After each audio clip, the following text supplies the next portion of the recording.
Halo semua, kembali lagi di channel Naik Level. Pada video kali ini saya ingin membahas saham Arto atau Bank Jago Tbk ya. Saham Arto ini sudah rilis laporan keuangan hari Jumat kemarin tanggal 17 Maret 2023 ya, dan kemarin juga harganya naik 3,70% atau menjadi 2.240 per lembar saham. Ini adalah kinerja harga saham Bank Jago, teman-teman ya. Kalau teman-teman lihat di sini cukup volatile harganya. Kalau 5 tahun dan 3 tahun, ini 5 tahun luar biasa ya. 8.800 artinya naik 88 kali. Ya, kalau 3 tahun ini naiknya 6 kali, teman-teman ya. Jadi baggernya luar biasa ya, multi bagger. Namun kalau teman-teman baru belinya setahun yang lalu, ini cukup dramatik ya, teman-teman ya. Minusnya 85,5%. Jadi sisanya cuma 14,5% aja modalnya. Ya, ini juga dalam-dalam semua teman-teman ya, double digit semua kalau teman-teman belinya 2 tahun. Jadi kalau teman-teman belinya setahun yang lalu kemungkinan sedang floating minus saat ini ya. Kemudian year to date juga masih minus 39,78% ya. Jadi juga cukup dalam. Kalau dilihat harga tertinggi terakhirnya setahun terakhirnya ini adalah 15.800 dan terendahnya 2110. Jadi ini sedang mendekati harga terendahnya ya. Teman-teman bisa bayangin ya, kalau ada orang yang beli di harga 15.000 ya, kemudian harganya sekarang 2.100. Oke, seperti biasa nanti kita akan bahas saham Arto ini dari 4 analisa, dari fundamental, seasonality, bandarmologi, dan teknikalnya seperti apa. Nah, ini company backgroundnya ya, jadi supaya setiap kali menonton video di remind lagi ini apa, karena kadang-kadang lupa ya. Jadi bank ini dulu namanya Bank Artos Indonesia ya.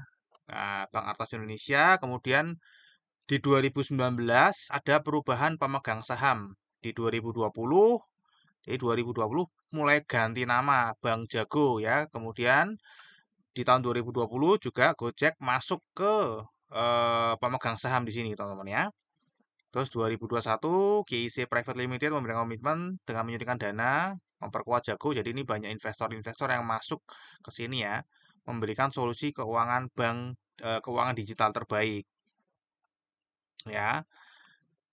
Jadi itu kira-kira teman-teman ya. Yang lainnya sih nanti bisa dibaca sendiri ya. Jago apa aplikasi ya, ini ada aplikasinya ya. Jadi namanya bank digital, fokusnya ke aplikasi gitu ya. Jadi kantornya sedikit namun eh apa bisnisnya mirip kayak bank pada umumnya ya, cuma digital aja gitu teman-teman ya. Oke, jadi kita sudah tahu nanti ya teman-teman ya. Jadi sebelum 2020 itu masih Bank Artos ya, sebelum 2020 jadi masih bank bank umum itu ya. Setelah 2020 jadi bank digital. Nah, ini teman-teman ya, hubungannya adalah di sini ya. Hubungannya nanti kita lihat ya bahwa pendapatannya ini setelah menjadi bank digital naik teman-teman ya. Tadi kan sebelumnya bank biasa ya segini. Setelah menjadi bank digital naik 2021 dan 2022. Mulai laba juga ya, labanya mulai naik juga. Ya, ini mulai profit ya, 2020 masih minus. Ini mulai profit teman-teman ya. Jadi kita bisa ngerti ya, sekarang sudah mulai ada positifnya meskipun laba bersihnya ini juga cukup masih turun ya teman-teman ya. Tapi sudah positif dibanding sebelumnya ya, sebelum beralih ke bank digital. Nah, sekarang kita akan lihat dulu dari struktur pendapatannya ya. Kalau kita lihat ya sampai 2019 itu beban pokok penjualan cukup tinggi ya. Kemudian mulai masuk babak digital ini sudah mulai kecil teman-teman ya beban pokok penjualannya. Namun yang bertambah tinggi adalah beban usahanya ya, beban usahanya tambah tinggi teman-teman ya. Dari dulunya cuma 54, 6 ini eh, cukup dalam juga ya, sehingga ini apa beban pokok penjualannya turun drastis, beban usahanya naik sehingga laba usahanya ya ini tetap positif ya, karena mungkin bobotnya lebih besar dari beban pokok penjualan yang turun ini ya dibandingkan yang naik ini. Oke, untuk laba bersihnya yang dulunya rugi ya, sekarang sudah mulai profit 2021 dan 2022 meskipun profitnya sangat kecil ya, cuma 1,1% dari total pendapatan. Oke, ini adalah kinerja jangka pendeknya ya, pendapatannya ini naik 130% ya, jadi 2 kali lipat lebih, jadi 1,5 triliun. Kemudian laba kotornya juga naik 2 kali lipat lebih, namun laba usahanya naiknya cuma 18% karena tadi ini ya beban usahanya juga naiknya cukup tinggi 2 kali juga ya. Meskipun ini secara persentase sebenarnya nggak jauh-jauh amat ya, namun ternyata secara nominal ini berpengaruh sekali ya. Kemudian laba bersihnya malah turun nih teman-teman ya. Malah turun karena ya ini ada apa ini ya? Kenapa turun ya? Dulu penghasilan beban lain-lainnya mengurangi ya. Kemudian ada apa sebelum pajak? Em, jadi 16 triliun ya, jadi turun ya teman-teman ya.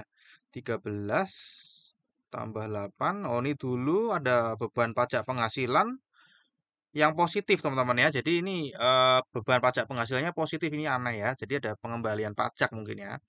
Jadi sebenarnya nggak dihitung ini teman-teman ya.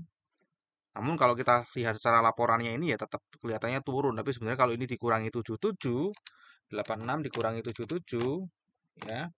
9 sebenarnya ya naik ya kalau dikurangi ini ya teman-teman ya, beban pajak penghasilan ya.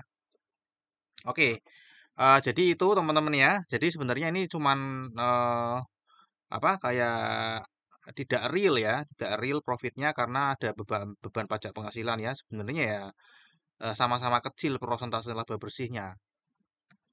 Oke, sekarang kita akan masuk ke laporan rasio keuangan khusus bank dan di sini cuma ada 8 yang disajikan ya. Karena ini pakainya NPF berarti ke banknya syariah ya teman-teman ya. KPMM-nya ini total aset terhadap total aset ya 14 turun teman-teman ya. Ini dari 2021 sampai 2022 turun teman-teman ya modal modal sendirinya, tapi masih di atas 11%. Jadi masih oke. Aset produktif bermasalahnya cukup tinggi ya, di atas 3%, naiknya cukup lumayan banyak ya, karena mungkin agresif ya sehingga yang bermasalah juga bertambah besar persentasenya, yang tadinya cuma 1,8 jadi 3,79. CKPI-nya juga naik ya, memang harus naik karena NPF gross-nya ini naik ya. Namun ini CKPI-nya masih di bawah NPF gross teman-teman ya. Untuk NPF net-nya juga naik semua ya teman-teman ya. Jadi agresif, namun apa impact-nya adalah tingkat gagal bayarnya atau aset bermasalahnya bertambah teman-teman ya. Untuk ROA-nya juga turun. Ini nggak ada pembiayaannya. Financing FDR-nya ini juga tinggi sekali teman-teman ya. FDR-nya tinggi sekali ya. Sampai 397 sampai 186% ya. Tinggi banget ini teman-teman ya. Oke, ini dari rasio keuangannya ya. Jadi ini dari 2021 ke 2022 cukup banyak bertambah ya untuk apa? NPF-nya ya. Jadi tingkat gagal bayarnya cukup bertambah cukup banyak. Oke, sekarang kita akan masuk ke valuasinya ya. Kalau kita lihat price to book value-nya di sini 3,76 dan PE ratio-nya besar sekali angkanya ya, seperti harga saham 1950 ya. Jadi kalau kita lihat dibandingkan tahun-tahun sebelumnya ini PBV lebih rendah dibanding tahun-tahun sebelumnya setelah jadi digital ya. Namun masih tinggi ya 3,76. Namun dibanding tahun-tahun sebelumnya ini lebih rendah. Untuk PE ratio juga lebih rendah dari tahun-tahun sebelumnya. Namun ini ya juga di luar kewajaran PE ratio ya sampai 1950 itu ya. Return on equity-nya juga kecil sekali 0,19% ya. Kita bayarnya di PBV-nya 3,76 kali lagi ya. Jadi sehingga earning yield-nya 0,05%, bahkan ini lebih kecil daripada bunga tabungan ya, bunga tabungan. Jadi lebih baik uang kita ditaruh di bunga tabungan daripada ditaruh di saham ini ya. Kira-kira seperti itu kalau kalau earning yield-nya seperti ini teman-teman ya. Oke, untuk dividen ini juga belum pernah bagi dividen teman-teman ya. Untuk seasonality kita lihat tahun ini sudah Januari, Februari, dan Maret sudah minus berturut-turut. Ya, kalau kita lihat kenaikan luar biasanya ada di 2019 ya, di mana naik 15 kali lipat, terus habis itu tahun depannya naik lagi 7 kali lipat, sudah naik 15 kali lipat, dikali 7 lagi, dikali 3 lagi teman-teman. Jadi luar biasa sekali ya. Luar biasa profit yang bisa bertahan, luar biasa rugi kalau belinya pas di pucuk ya, seperti yang tadi kita sudah lihat ya. Karena ini langsung minus 76% dan ini minus 40%. Kalau kita lihat di sini Mei dan Juni adalah peluang ya untuk naik secara seasonality. Namun kalau kita lihat 2022 dan Mei dan Juni malah sudah juga minus teman-teman ya.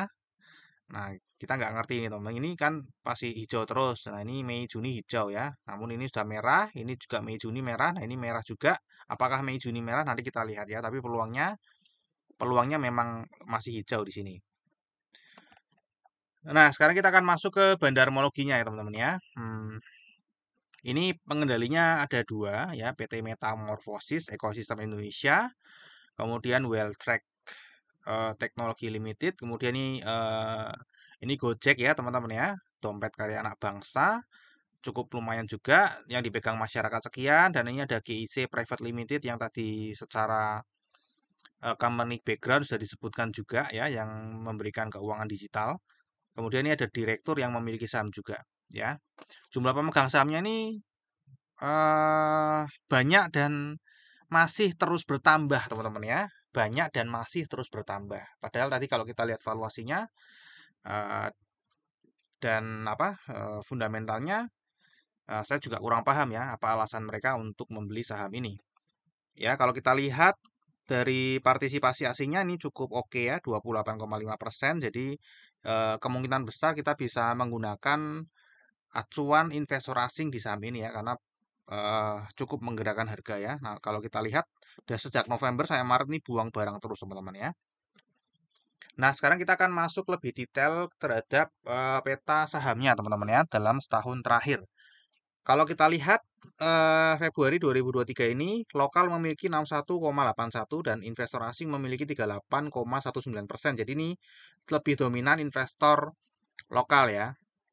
Karena tadi juga ada Gojek juga gitu kan ya. Eh, Kemudian dari pengendalinya kelihatan ya ini PT Dompet Karya Anak Bangsa sama PT Metamorfosis ini udah jelas ini sendiri sudah 51% sendiri teman-teman ya, sudah 50% sendiri ya. Kemudian untuk asing ini juga ada ya 1,62 dan GIC ya.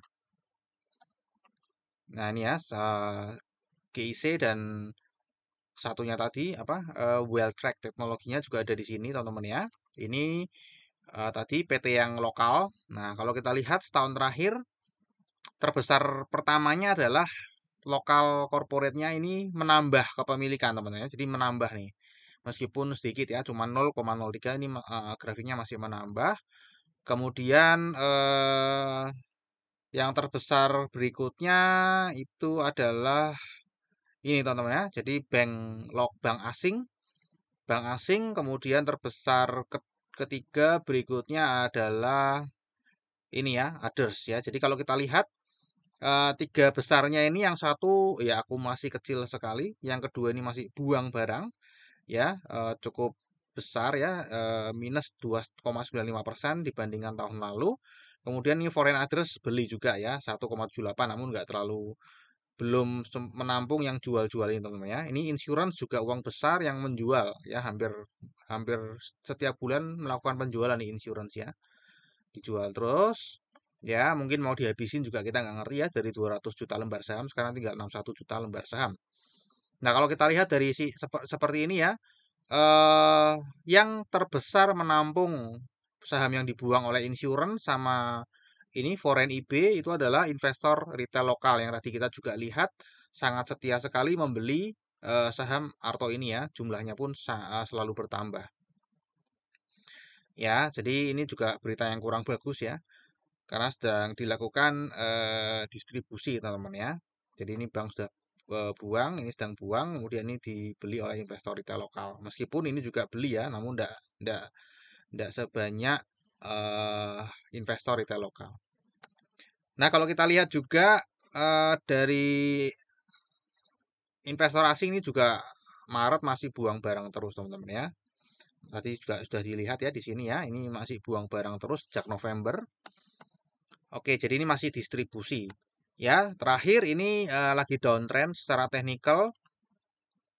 Ya, ini cukup likuiditasnya cukup oke ya, 134 miliar per hari. Nah, kalau kita lihat seperti ini grafiknya benar-benar MA50 ini jadi resisten yang sangat kuat. Maka ya kira-kira ini mungkin akan naik dulu di sini ya ke MA 50, kemudian dia akan turun lagi ke 1120 ya. Oke,